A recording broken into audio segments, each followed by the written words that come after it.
이곳은 역사적인 한미일 3국 정상회담이 열리고 있는 캠프 데이비드 미국 대통령 별장입니다. 윤석열 한국 대통령은 오늘 아침 3국 정상회담을 위해 일본 기시다 총리보다 먼저 마린 헬리콥터로 캠프 데이비드 별장에 도착했습니다. 캠프 데이비드는 상징적인 장소로서 3국 정상 간의 협력의 새 장을 열고 있는 역사적인 정상회담의 장소입니다.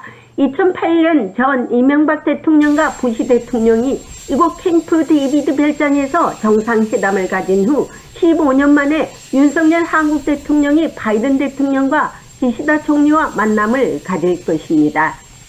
3국 정상회의에 앞서 바이든 대통령은 윤석열 대통령과 기시다 총리를 반갑게 맞이하며 환영을 했으며 깊은 우애의 뜻을 표명했습니다. 바이든 대통령은 윤석열 한국 대통령과 기시다 일본 총리와 악수를 나눈 후 양 어깨를 두드리며 행복한 미소를 지었습니다. 회담 후 3국 정상 간의 공동기자회견이 시작되기에 앞서 3국 고위 관리들의 착석이 시작했으며 설리번 백악관 국가안보보좌관과 블링컨 국무장관의 모습이 보이고 있습니다. 바이든 대통령은 공동기자회견에서 오늘은 매우 행복한 날이라고 말하면서 3국이 같이 하면 세계 안전을 지킬 수 있을 것이라고 강조했습니다. 3국 정상은 또한 안보, 경제기술, 공급망 등 다양한 이슈를 논의했다고 말했습니다. 특히 북핵 대응에 있어 실질적인 문제를 집중 논의했다고 밝혔습니다. 3국 정상은 이번 회의에서 캠프 데이비드 원칙, 캠프 데이비드 정신, 3국 정상 간의 협의에 대한 공약 등 3건을 채택했습니다. 미 한일 정상은 3국의 국민의 안전과 영내 평화를 보장하기 위한 안보 협력을 한층 더 강화해 나가기로 협의했고, 미 한일 3국 정상은 변화하고 있는 세계 정세에서 미 한일의 관계 강화는 어느 때보다 중요한 시기라는 것을 인식하면서 3국 정상회의를 매년 정례적으로 개최하기로 발표했습니다.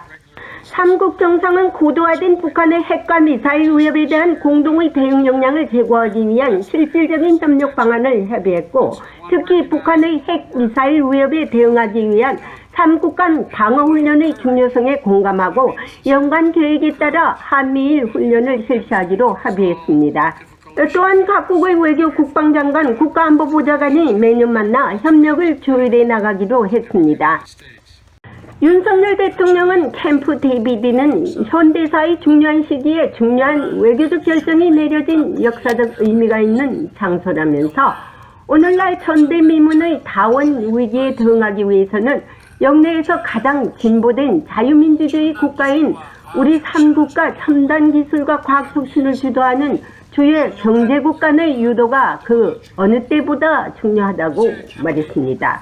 그러면서 캠프 데이비드는 지금부터 한미일 3국이 규칙에 기반한 국제 질서를 강화하고 자유, 인권, 법치의 지배라는 공동가치를 공유하고 있다고 강조했습니다. 한미일 3국이 함께하면 세계 안전을 지킬 수 있을 것이라는 바이든 대통령이 강조한 것처럼 미국은 한국과 일본을 양쪽에 두고 세계 질서를 유지해 나갈 것이라는 로드맵을 그리고 있습니다. 한국의 위상이 최강국인 미국과 함께 세계 질서를 유지해 나가는데 나침반 역할을 한다는 것도 자랑이 아닐 수 없습니다. 다음 2차 3국 정상회담은 한국에서 개최할 가능성을 높게 평가해 봅니다. 캠프 데이비드에서 보이스 오브 워싱턴 제니박입니다. 우리 공화당 조은진 대표님 반갑습니다. 어서 반갑습니다. 예. 또 가을이 되어 가고 있습니다. 한국은 아직도 그래도 폭염 때문에 여러 예. 사람들이 고생을 많이 하고 있습니다. 저는 금요일날 주말에 캠프 데이비드를 갔는데 거기는 뭐 벌써 가을이 될 것 같이 그 숲속에 단풍이 많이 들었더라고요. 그래가지고 이거는 뭐 판문점 들어가는 것보다 더 복잡하고 더 뭐가 심하고 우리 버스가 들어가는데 몇십 분을 기다렸어요. 또 그래가지고 이제 들어갔는데 하여튼 휴양지로서 좋기는 좋더라고요. 자, 오늘 캠프 데이비드에서 활동하시는 거 잘 봤습니다. 네네네네. 자, 이번에 그 한미일 정상회담이 좋은 성과를 얻어서 다행입니다. 자, 그러면요, 이번에 한미 삼국 정상회담을 두고 여야 정치권에서 지금 말이 많는데요. 거기서는 정치권은 어떻게 평가하고 있습니까? 이번 삼국 정상회담을. 한미일 정상회담에 대한 정치권은 여야로 갈려져 있어서 그런데 네, 실질적으로 국민들의 지지는 잘했다라는 지지들이 한 60% 그렇죠. 넘게 나오니까 음, 국민들은 우선 그 북한의 핵 도발, 그렇죠. 미사일 도발에 대한 그 걱정, 우려 이런 음, 부분에 있어서 실질적인 행동을 실현할 수 있는 이번에 한미일 정상회담, 캠프 데이비드 회담에서의 그러한 그 원칙들이 음흠, 잘 지켜졌다 이런 입장을 갖고 있고 야당에서는 또 중국 얘기하고 북한 얘기를 하지만은 문재인 정부 때 했던 행위들을 보면은 그렇죠. 그럴 말할 자격이 없는 거죠, 사실은. 그렇죠. 근데 이번에 이제 한미 정상회담, 한미일 삼국 정상회담의 핵심은 북한의 도발에 대한 음, 압박, 또 중국의 도전에 대한 견제, 이것이 또 화두가 아니겠느냐 이렇게 그렇죠. 봅니다. 그래서 이제 그 화두가 거의 포커스를 북핵 대응에 이제 많이 맞췄거든요. 그 다음에 이제 한국은 이제 그걸 슬쩍 피했는데 중국의 견제가 이제 힘의 세력을 원치 않겠다라는 것을 일본 이제 기시다 총리가 말했어요. 오히려 그 일본 측이 말하는 게 더 낫지. 한국 측이 말하면 또 이게 억압을 주니 뭐 안 주니 하는데 이걸로 인해서 지금 중국이 어떤 역풍을 불 것 같은 이런 뉘앙스도 보이는데요. 어떻게 생각하십니까? 경제적으로도 중국은 아무튼 이번 그 한미일 정상회담의 삼국 연대 구도가 네. 중국에 대한 직접적인 위협이다 음흠. 이렇게 판단하고 있고 자기들이 볼 때는 중국이 그대로 얘기하면 신냉전의 신호탄인가 아닌가 이렇게 발표를 했잖아요. 근데 그쵸. 결국은 신냉전은 우크라이나 전쟁하면서 유엔 안보리에서 한국의 북한의 미사일이라든지 인권 부분에 대한 여러 가지 안건들을 중국과 러시아가 북한 편을 들면서 이미 북한 중러라는 삼국의 협력 체제는 이미 가버린 거 아닙니까? 그렇죠. 거기에 대응하는 한미일의 이런 안보 다자 안보 체제 혹은 안보 경제 동맹 이런 부분에 있어서는 중국이 어떤 얘기를 하더라도 본인들이 했던 행위들을 보면은 그것이 합리성이 합당성이 부족하다 이렇게 보는 거고 중국이 북한 핵에 대한 여러 가지 견제를 할 수 있는 필요성이 있는 점에도 불구하고 미국의 경제 안보에 대한 그런 압박에 대한 반발로 인해서 한국에 대한 여러 가지 제재 조치를 많이 했지 않습니까? 결국은 신냉전 시대에 살아남을 수 있는 것은 기하 구분, 적군과 아군의 구분이 제대로 잘 돼야 된다. 이번에 그렇죠. 중국이 굴기하는 데 대한 확실한 한미일의 견제, 그리고 북한 미사일에 대한 그런 여러 가지 이제 실질적 실천할 수 있는 그런 방안들, 이런 부분에 있어서는 대단히 많은 성과를 낸 그런 정상회담이다. 이렇게 볼 수 있습니다. 아시다시피 미 백악관이나 국무성 국방부에서 대변인들이 제가 질문할 때마다 그런 말을 하지 않았습니까? 우리 한미 일이 뭉치고 강해지는 것은 결국은 중러 북이 신냉전으로 자기네들이 군사 협력도 하고 자기네들이 그렇게 강하게 나가기 때문에 우리는 그게 대비해서 강해질 수밖에 없다라고 했지 않습니까? 그래 놓고는 뭐 우리 보고 미사일 방어니 하지 마라 뭐 하지 마라 요구사항이 많지 않습니까 중국은. 근데 중국이 지금 굉장히 북한하고 지금 몰래 많은 지금 협잡을 하고 있어요. 그래서 이번 그 캠프 데이비드 그 삼국 정상회담에서는 효과는요. 삼국 정상이 캠프 데이비드 원칙과 캠프 데이비드 정신 그러니까 캠프 데이비드 프린시플 and the spirit of 캠프 데이비드 그리고 3대 협의에 대한 공약을 지금 채택하지 않습니까? 이 세 가지 맞죠, 맞죠. 공약이 상당히 더 강하게 움직일 것 같아요, 앞으로. 그래서 이제 그거에 대한 대비책이 이제 중국과 러시아, 북한이 지금 어떻게 나올 것이냐, 이거에도 상당히 지금 여기가 주시되는데, 매년 이제 그 한미일 정상회담을 하겠다 이렇게 발표를 한 것 같고요. 네, 내년에는 내년 상반기에 한국에서 정상회담 한다 이렇게 정해진 것 같아요.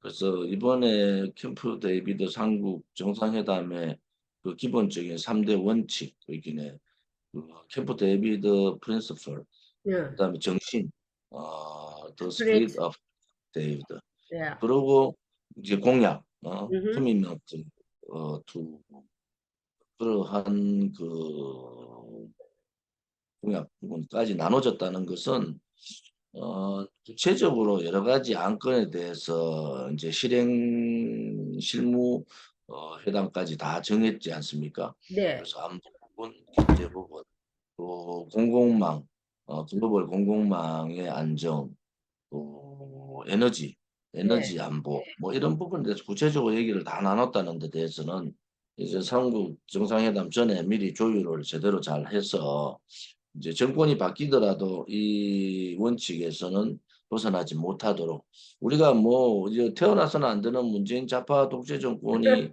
그 한미 동맹 훼손하고 친중 친북 행각할 때 절실 느꼈던 것이 정권의 사회주의 정권 들어오면 이렇게도 안보 부분이 무너질 수 있구나라는 걸 느낀 거 아닙니까? 그렇죠. 그래서 이런 부분에 있어서 한미일 삼국이 제가 볼 때 문재인 정권이 그렇게 한 데 따른 여러 가지 이제 그 후속 대응 조치들이 내놓은 거다.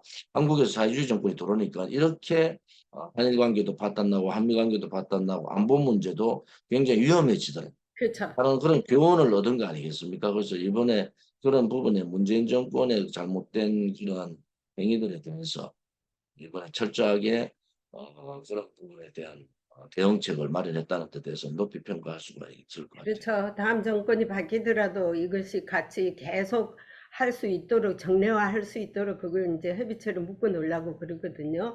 그리고 7시간 동안 상당한 부분에서 많은 것을 이렇게 조율하면서 이 의논을 했더라고요. 그래서 이제 뭐 백악관에 와서 할 때는 뭐 길어봤자 한 2시간 이 정도였는데 7시간이라는 건 상당한 시간입니다. 그리고 이제 윤석열 대통령도 이제 뭐 헬리콥터 타가지고 와서 제일 먼저 가고 떠나기도 제일 먼저 떠났어요. 그래서 이제 여러 가지로 볼 때 이제 상당히 이번에 좋은 결실을 맺었다라는 것이 저희들이 그 평가고 또 앞으로 이제 또 2차 회담이 이제 뭐 일본에서 하느냐 한국에서 하느냐인데 여기서는 아이 저도 그랬어요. 지난번에 G7을 일본이 했지 않느냐. 그러니까 이제 다음 차례가 한국이 분명하다 이제 이렇게 했는데 상당히 긍정적인 것 같아요. 그래서 아마 내년 하반기는 안 되고 한 미국 대통령 선거가 있기 때문에 아마 그것도 아마 5월이나 그 정도 될 것 같아요. 맨날 총선 끝나고 바로 하지 않겠는가 예, 그런 맞습니다. 같아요. 예, 총선과 한국이 총선하고 조금만 문제는 지금 한국에서 한미일 정상회담에서 오염 북한 일본의 후쿠시마 오염수 방류에 대한 부분은 논의하지 않았다 이렇게 이제 발표를 했고, 근데 기시다 총리가 19일 날 귀국하자마자 20일 날 또 후쿠시마 원전을 방문했어요. 네, 그래서 그런 부분에 있어서는 한국이 좀 예민하다.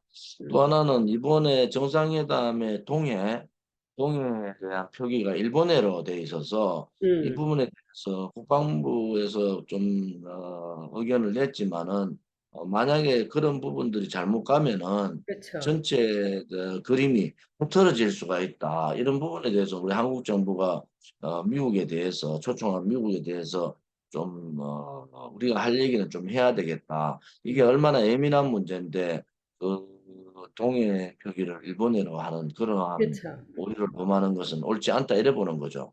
네. 그러니까 이제 오염수 문제는 아예 이에 국제 그 기관에 맡겨 놓겠다는 것이 그거고 미국도 사실은 자기들 마음대로 할 수가 없는 거예요. 아예 이거 하고 있기 때문에.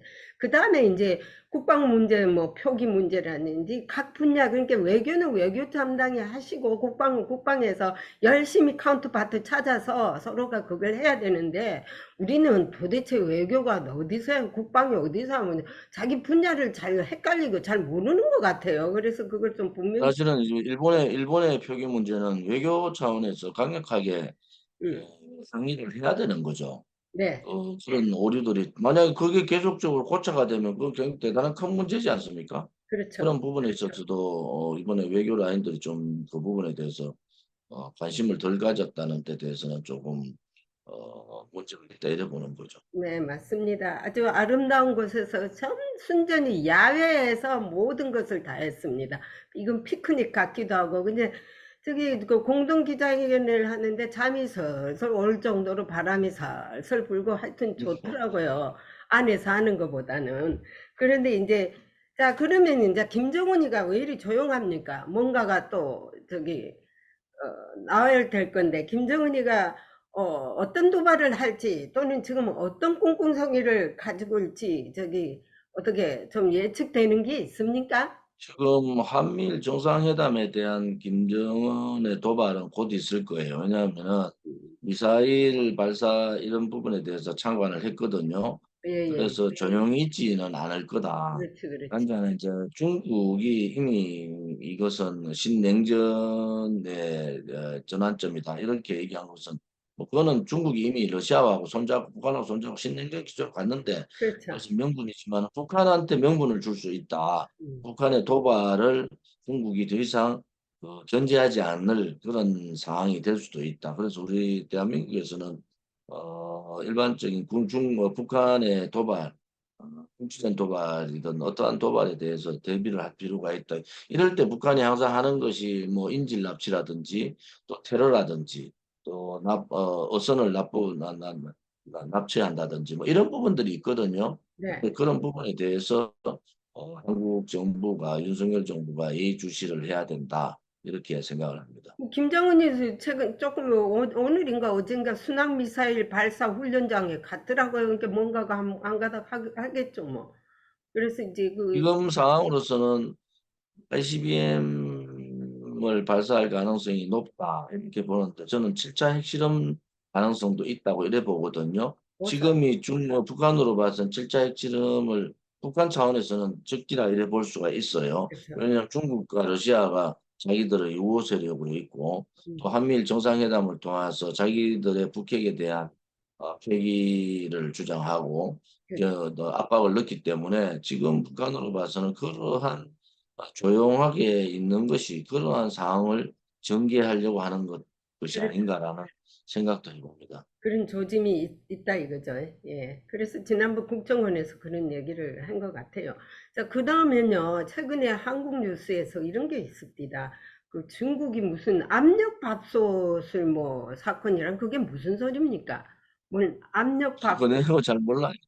아, 협력바소 사건 그건 잘 모르겠어요. 무슨 일인지. 예. 내가 어제 볼 때는 삼국 중국 정상회담을 하고 있는 도중에 중국에서 이렇게 압력밥솥이 뭐냐면은요, 지난번에 저기 매사추세츠의 마라톤 대회를 할 때 그 테러가 예, 압력밥솥을 사용해서 테러를 했지 않습니까? 그게 터져가지고. 그래서 어떤 테러를 하려는가 하는 징조를 얘기하는 것 같더라고요. 근데 자세하게는, 이게 뭐 지금은 북한의 테러 부분에 대해서 대단히 예민하게 조심해야 된다. 한국도 지금 그 묻지마 지금 글쎄 말이에요. 폭력 사태 예. 이게 다수가 일어나고 또 뭐 거짓 그러한 어떤 묻지마 폭력 예고도 계속 나오고 또 실질적으로 그러한 그 테러도 있고 이렇거든요. 네. 이런 불안한 부분을 틈타서 음. 북한이 테러를 할 가능성이 대단히 높다 이렇게 봅니다. 그렇죠. 사실은 저도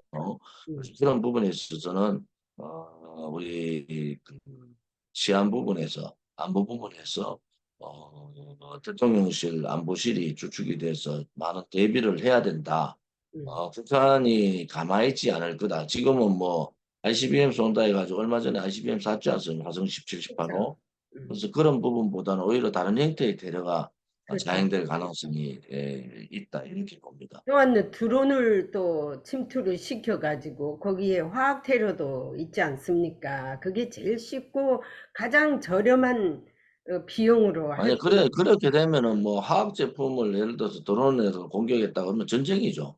그렇죠. 그건 전쟁이죠, 전쟁. 음, 그런 부분들에 있어서도 우리도 예의주시를 하고 북한의 드론의 움직임, 또 북한 테러의 가능성, 또 국지전 도발, 뭐 이런 여러 가지 부분에 대해서 지금 사실은 이 삼국 정상회담 이후에 비상이 걸어야 되는 상황이다.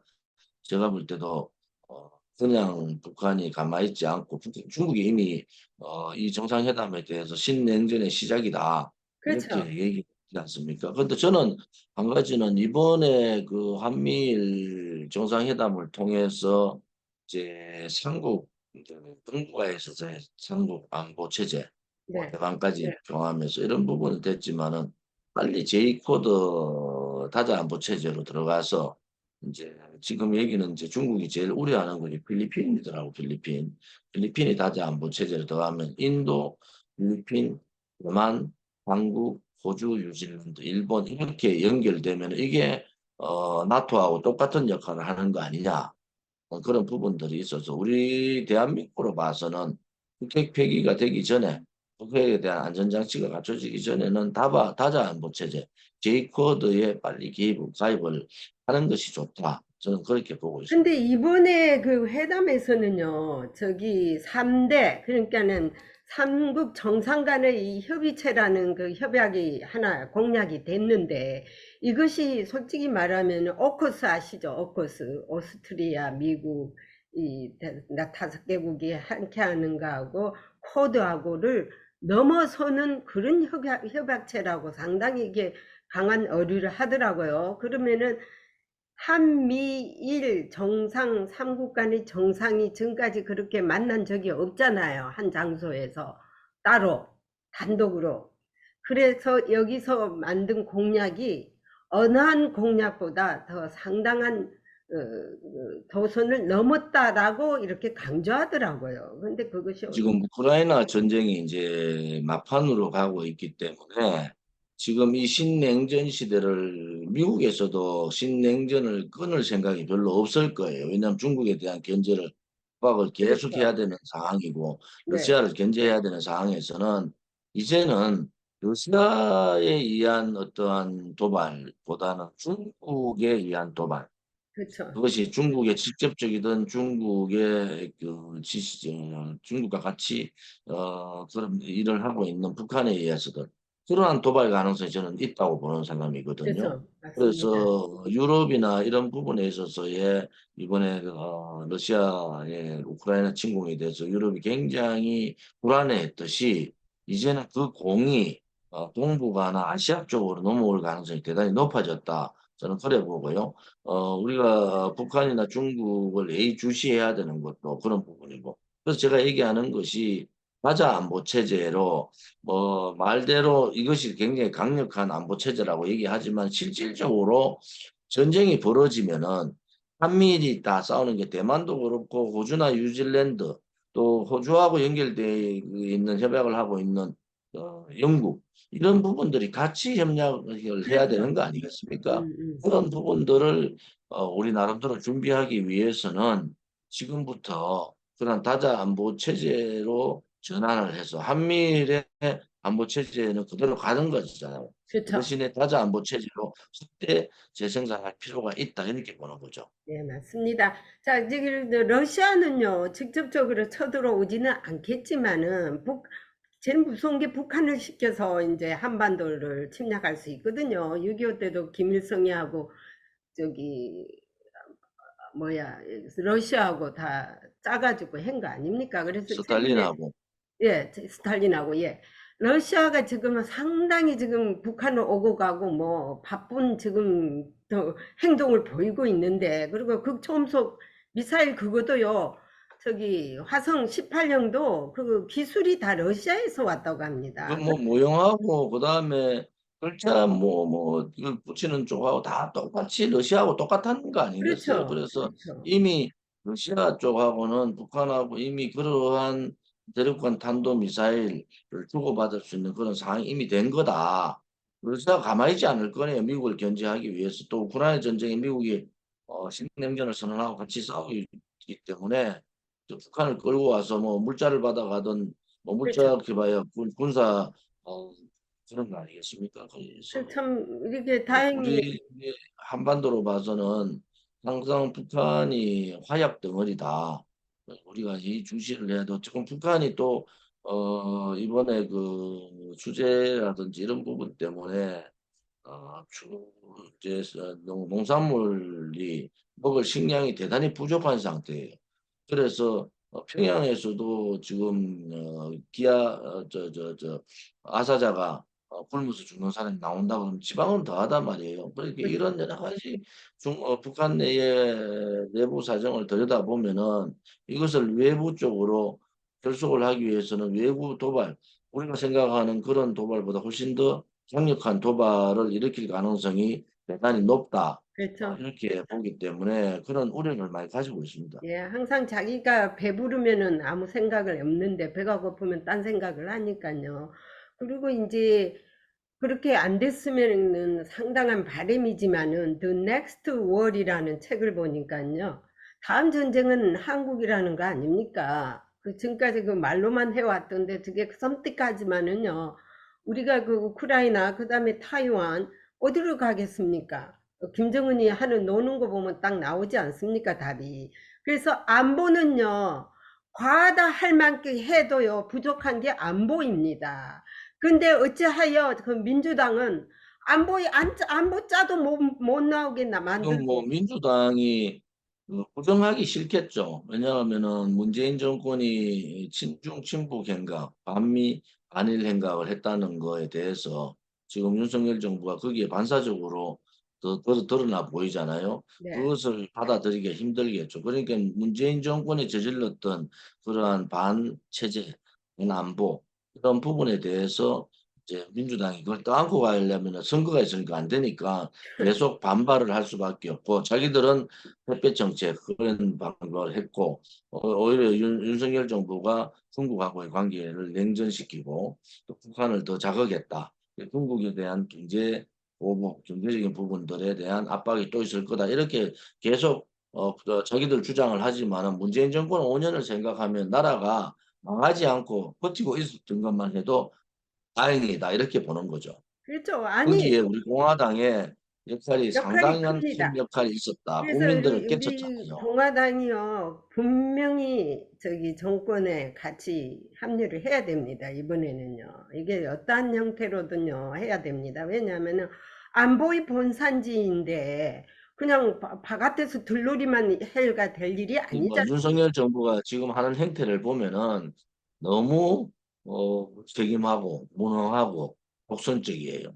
외부 김무성하고 계속 손잡고 뭘 하겠다고 생각을 하고 있으니까 되겠습니까? 음, 그래서 윤석열 정부나 국민의힘이 제대로 된 각성이 좀 필요하다. 당신들이 도대체 문재인 정권 5년 그 많은 시간 동안에 당신들이 뭘 했나는 거야. 전부 다 굴종하고 도망가고 말 한마디 못하고 있다가 그렇죠. 윤석열 대통령 되니까 자기들이 무슨 공신이냐 자리 다 차지하고 음. 그 배신했는 김무성이나 유승민이가 아직도 떠들고 있는 그런 행태가 되겠습니까? 그래서 이거는 윤석열 대통령이 자각을 해야 돼, 자성을 해야 된다 이렇게 보는 거죠. 그 나라를 걱정하는 당들이 있으면요 외부에서도 사람을 뽑아서 같이 일을 해야 됩니다. 자기들만 족조매가 될 일이 아니지 않습니까?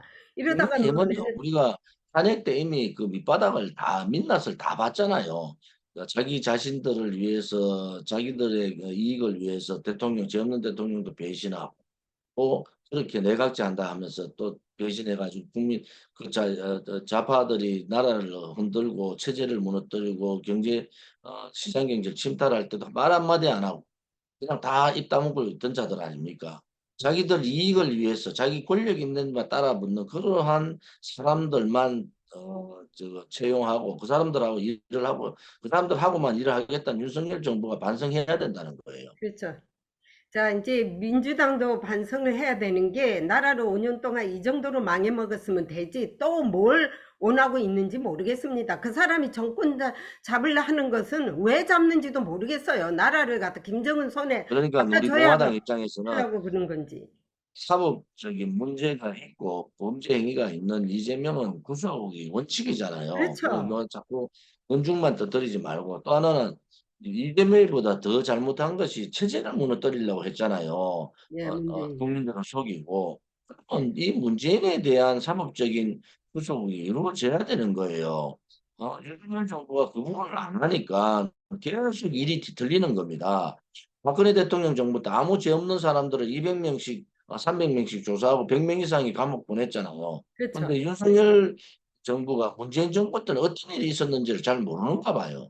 문재인 정권 때 나라를 그냥 말아먹으려고 했던 사람들인데 왜 그 자들을 법적 잣대를 안 대고 그냥 놔두느냐 이거야. 그런 부분에 있어서는 윤석열 정부가 성공하기 위해서는 확실한 문재인 정권하고의 단절 또 단죄가 필요하다 이렇게 봅니다. 그렇죠.